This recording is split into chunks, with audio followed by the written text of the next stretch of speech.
Chairperson I R department Karachi university نے ہمیں join کیا ہے. پروفیسر صاحب بہت ہی امپورٹنٹ ایک مومنٹ ہے, not just for the world, for Pakistan as well, and as a student of international relations, as a professor of international relations, آپ بتائیں اس مومنٹ کی کیا اہمیت ہے؟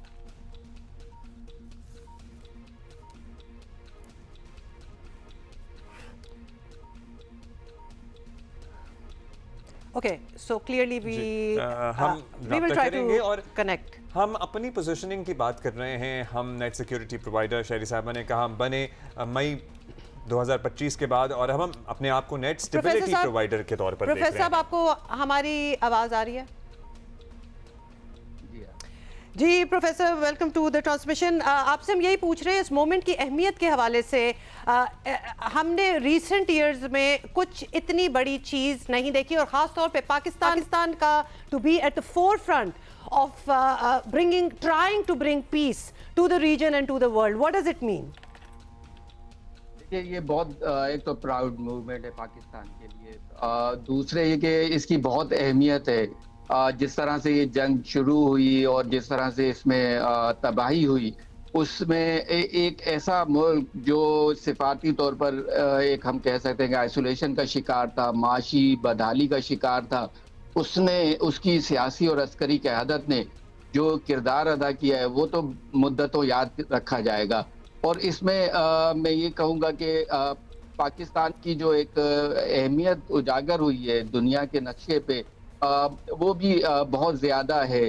اور پاکستان کا جو ایک امیج بلڈ ہوا ہے جس میں پاکستان کو اکثر جو ہے وہ نیگیٹو طور پر لیا جاتا تھا کہ پاکستان جو ہے وہ دہشت گردی کا ہب ہے وغیرہ وغیرہ, وہ جو اثر ہے وہ بھی زائل ہوا ہے. اور پاکستان ایک پیس لونگ, پیس پروموٹر ملک کے طور پر دنیا کے سامنے آیا ہے. وہ کام جو یورپین کنٹریز جن کی ایک ہمیں تاریخ رہی ہے, جن کی ثالثی کی اور مختلف جو تنازعات کو حل کرانے کی, وہ تک پیچھے رہ گئے, اور پاکستان نے وہ کردار ادا کیا ہے جو میرے خیال میں اس وقت ایک تو وقت کی ضرورت بھی تھا, اور ایسے ملک کے طور پر سامنے آیا ہے جو دنیا میں امن کا دائی ہے, اور عسکری لحاظ سے بھی اور سفارتی لحاظ سے بھی. اچھا تو میرا خیال ہے کہ ہم آپ سے یہ جانیں گے, بالکل, اور ہم ماضی میں کردار ادا کر چکے ہیں. ہم نے بیجنگ اور واشنگٹن کے درمیان بھی میڈیشن کرائی, اس کو بھی بڑا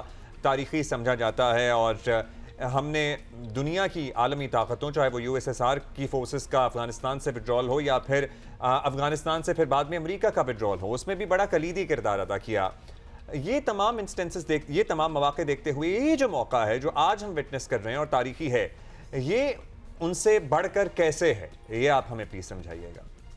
دیکھیے, میرے خیال میں جو ابھی کا جو موومنٹ ہے وہ پچھلے جو بھی پاکستان نے کردار ادا کیے ہیں, چاہے وہ 70s میں ہوں, چاہے وہ ابھی حالیہ افغانستان اور امریکہ کے حوالے سے ہوں, وڈرال تھا امریکن فورسز کا, اس سے کافی مختلف ہے. اگر ہم 70s کا دیکھیں جس میں ہم بیجنگ اور واشنگٹن کو قریب لانے میں کامیاب ہوئے تھے, تو وہ ایک سرد جنگ کا زمانہ تھا. امریکہ اور چین کی کوئی براہ راست جنگ نہیں تھی, ایک سفارتی تعطل تھا جس کو پاکستان نے ایک یعنی کہ فیسیلیٹیٹر کا رول ادا کرتے ہوئے کامیابی سے ہمکنار کیا. ابھی دوران جنگ آپ دو ایسے فریق جن میں اعتماد کی کمی ہے, جو حالت جنگ میں ہیں, ان کو قریب لانا وہ پاکستان کی بہت بڑی سفارتی کامیابی ہے. تو میرے خیال میں یہ بہت مختلف ہے. دوسرا جو افغانستان اور امریکہ کے حوالے سے آپ نے کہا, اس سے بھی مختلف ہے, کیونکہ اس کانفلکٹ میں ہم براہ راست انوالو تھے. ہمارے جو ہے امریکہ کو ہم نے جب فیسیلیٹیٹ کیا, اس جنگ میں ہم جو ہے وہ ڈائریکٹ جو ہے نہیں ہے انوالو, لیکن اس کے اثرات ہمارے معیشت پہ, ہمارے بے شک ایسا ہی ہے.